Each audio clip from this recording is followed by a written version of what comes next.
இன்றைக்கு மக்கள் மறந்து இருக்கிறாங்க. யாருக்கும் இப்படி ஒரு ஒரு விஷயம், இப்படி ஒரு பாடம், ஒரு சப்ஜெக்ட் இருப்பதே யாருக்கும் தெரியல. ஏதோ தொழுதும் வணங்கணும், அதை போய் சொர்க்கத்துக்கு போயிடும். இபாதத்தை செஞ்சோம், வணங்கி வணங்கி சொர்க்கத்துக்கு போயிடும், அவ்வளோதான். தன்னை அறியக்கூடிய ஒரு நிலை தீனில் இருக்கிறது. அப்படிப்பட்ட ஒரு பெரும் பாக்கியம் இருக்குது. யாரும் யோசிக்கிறதே இல்லை. பொதுமக்களும் யோசிக்கிறது இல்லை, படித்தவர்களும் யோசிக்கிறது இல்லை, உலமாக்களும் யோசிக்கிறது இல்லை. ஏன் இன்னைக்கு பெரும்பாலான ஷைகுமார்களும் யோசிக்கிறது இல்லை. தன்னை அறியணும் வாங்கன்னா யாரும் கண்டுக்க மாட்டாங்க. இந்த சப்ஜெக்டுக்குள்ளே யாரும் ஆர்வமாக வர மாட்டாங்க.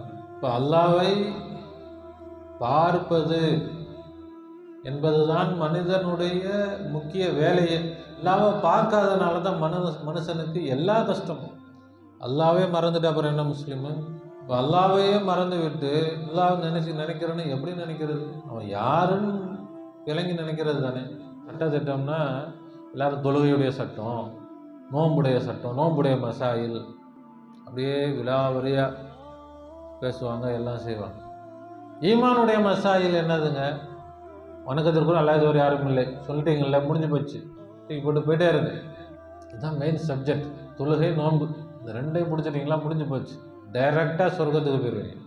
ஈமான் எவ்வளவு ஷைத்தான் இந்த உலமாக்களை எல்லாம் ஏமாற்றி வச்சிருக்கிறான். ஷைத்தான் யாரை? பொதுமக்கள் இல்லை, உலமாக்களை ஏமாற்றி, உலமாக்கள் மூலமாக பொதுமக்களை ஏமாற்றிட்டான். அப்படி ஆச்சுன்னா ஒரு ஆலிம்கிட்ட போய் ஈமானை பற்றி பேசுனா, எங்களுக்கெல்லாம் என்ன ஈமான் இல்லைன்னு சொல்கிறீங்களா நீங்கள்? எங்களை பார்த்தா உங்களுக்கு எப்படி தெரியுது? இவ்வளோ பெரிய தாடி வச்சு இவ்வளோ தொப்பி போட்டு இத்தனை வருஷமாக தொழில் வச்சுட்டு இருக்கிறோம், பயான் பண்ணுறோம், எங்களுக்கு ஈமான் இல்லையா? இவர் தான் வந்துட்டார் ஈமான் சொல்லித்தரது. கொஞ்சம் அதை யோசிக்கிறதுக்கு, சிந்திக்கிறதுக்கு அவர்களுக்கு கொஞ்சம் கூட ஒரு நிதானம் இல்லை.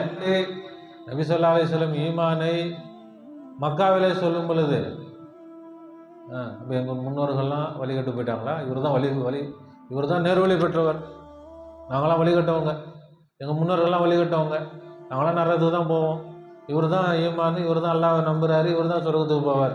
கொஞ்சம் ஒரு ஏற்றத்தாழ்வு இருந்தாலும் அதே விஷயம்தான். அவங்க தான் இன்றைக்கி என்னது, பெரும் பெரும் பள்ளிகளில் தலைமை இமாம்கள்.